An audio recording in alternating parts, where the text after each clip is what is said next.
Sir ఏంటి sir ప్రస్తుతం ఆంధ్ర రాష్ట్రానికి సంబంధించి ఈ పులివెందుల ఏదైతే బై ఎలక్షన్ జరిగిందో దాంట్లో అసలు ఊహించని విధంగా టీడీపీకి సుమారుగా 6,000 పైచిల్లుకి మెజారిటీ అనేది వచ్చింది. అంటే అది న్యాయబద్ధంగా రాలేదని వైసీపీ వాళ్ళు చెప్తుంటే జగన్ కి బుద్ధి చెప్పారని టీడీపీ వాళ్ళు మాట్లాడుతున్నారు. అసలు ఈ అంశాన్ని మనం ఏ విధంగా చూడొచ్చు?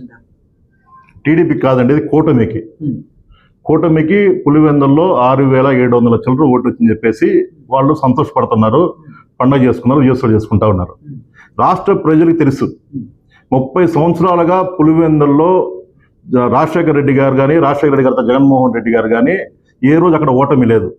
ఎందుకు లేదు ఓటమి? ఆడ ప్రజలందరూ తెలుసు. వాళ్ళ రాజశేఖర రెడ్డి గారి కుటుంబం అంటేనే పులివెందులకి పెట్టిన పేరు. ఆ పులివెందుల్ని బెంగళూరు లాగా నియోజకవర్గాన్ని డెవలప్ చేసిన ఘనత వాళ్ళకు ఉంది. కానీ ఈరోజు జడ్పీటీసీ ఎన్నికల్లో ఎలాగైనా గెలవాలి. ఎందుకు గెలవాలనుకుంటున్నారంటే నేను చెప్తాను కారణం. ఈరోజు రాష్ట్రంలో వైఎస్ఆర్ కాంగ్రెస్ పార్టీ అధికారం కోల్పోయినాక, తెలుగుదేశం పార్టీ అధికారం వచ్చినాక ఏ పథకాలు చేయట్లేదు. ప్రజల్లో వ్యతిరేకత మొదలైపోయింది. ఎందుకు గెలిపించాం ఈ పార్టీని అని చెప్పేసి నెత్తినోరు కొట్టుకుంటున్నారు, చెప్పుతో కొట్టుకుంటాం అని చెప్పేసి అనుకుంటా ఉన్నారు. ఈ రోజు ఏం జరిగిందంటే ఎట్లయినా సరే గెలిచి ప్రజలు మా వైపే ఉన్నారని చెప్పేసి వాళ్ళు నిరూపించుకోవాల ఉద్దేశంతో ఈరోజు మనం గమనించాలి. ఒక పోలీసు బూటు కాళ్ళు పట్టుకున్న ఒక వ్యక్తి, నేను ఓటేస్తానా, మీకు దండం పెడతాను, నన్ను ఓటుకి పంపించండి, మీ కాళ్ళు పట్టుకుని బతినాడు అతను. నీకు తెలుసు కదా, మీ కాళ్ళు పట్టుకుంటాను, నేను ఓటేస్తానని చెప్పి ఎందుకన్నారు అతను? పోలీసులు ఎందుకు ఆపారు అతన్ని? గమనించాలి ప్రజలు కూడా. పోలీసులు ఎందుకు ఆపారు అంటే వైఎస్ఆర్ కాంగ్రెస్ పార్టీకి వీళ్ళు ఓటేసేవాళ్ళు. అసలు ఓటర్స్ని ఓటర్ బూత్లోకి పోనీయకూడదు, పోలింగ్ బూత్లకి పోనీయకూడదు, మేమే ఓట్లు వేసుకొని చెప్పేసి వాళ్ళు దొంగ ఓట్లు వేసి దొంగ ఓట్లు గుద్దుకొని ఈరోజు మేము గెలిచి సంకలు గుద్దుకున్నారు. ఖచ్చితంగా వైఎస్ఆర్ కాంగ్రెస్ పార్టీ వైపు ప్రజలు ఉన్నారు.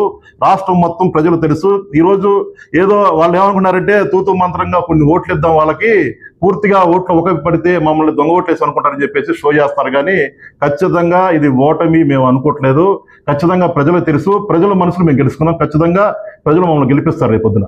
రిగ్గింగ్ సంగతి కొంచెం పక్కన పెడితే, ఏదైతే ఫ్యాక్షనిజం అనేది రాజారెడ్డి గారి మరణం తర్వాత జగన్మోహన్ రెడ్డి గారు కానివ్వండి, రాజశేఖర రెడ్డి గారు కానివ్వండి, దాన్ని వాళ్ళు దాన్ని ప్రోత్సహించలేదు. దాన్ని అక్కడితో కట్టడి చేశారు. ఇప్పటికీ ఆ ఫ్యాక్షనిజం అనేది పులివెందులో కావచ్చు, ఓవరాల్ గా రాయలసీమలో కూడా తగ్గినట్టే ఉంది. కాకపోతే వీళ్ళు మళ్ళీ అదే ఫ్యాక్షన్ ని బయటికి తీసుకుని వస్తున్నారని అనుకోవచ్చా? టీడీపీ వాళ్ళు వైసీపీ మీద చేస్తున్న దాడుల గురించి. ఈరోజు రాజశేఖర రెడ్డి గారు అక్కడ పులివెందుల ఎమ్మెల్యే గెలిచినాక మంత్రిగా చేశారు, సీఎంగా చేశారు. ఆయన చేసినాక ఏ రోజు ఫ్యాక్షన్ ఆయన డెవలప్ చేయాల, ప్రోత్సహించాలి. ఆయన ప్రతిసారి ప్రజలకు మంచి అని చూశారు. ఆయన ఆ తర్వాత రాజశేఖర రెడ్డి చనిపోయినాక జగన్మోహన్ రెడ్డి గారు వచ్చారు.